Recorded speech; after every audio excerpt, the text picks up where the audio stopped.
Fala pessoal, beleza? Videozinho rápido aqui, ó, de uma LT 06.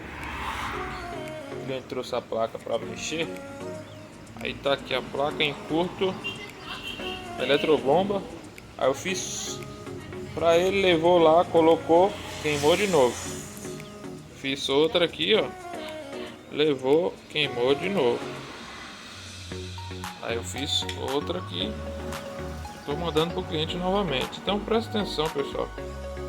A questão da eletrobomba. Se a eletrobomba está em curto, você tem que trocar a eletrobomba. Não adianta fazer a placa 2, 3 vezes que vai voltar novamente. Certo? Então aí a placa já está funcionando. Deixa eu fazer outra placa. Motorzinho funcionando. Beleza? Essa daqui também a gente já mexeu.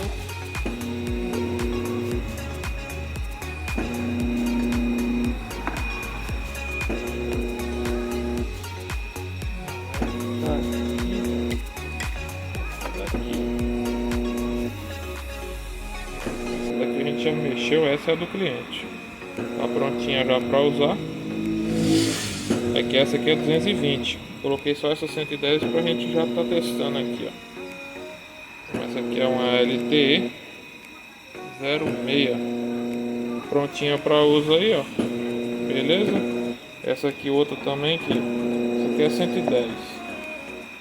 Bivolt, né? Só cortar o jump ali já era. Beleza então?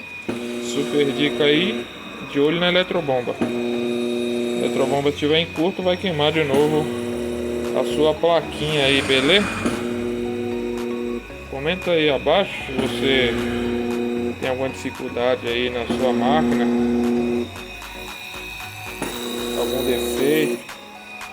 A gente vai com o tempo falando aí nos comentários sobre possíveis defeitos.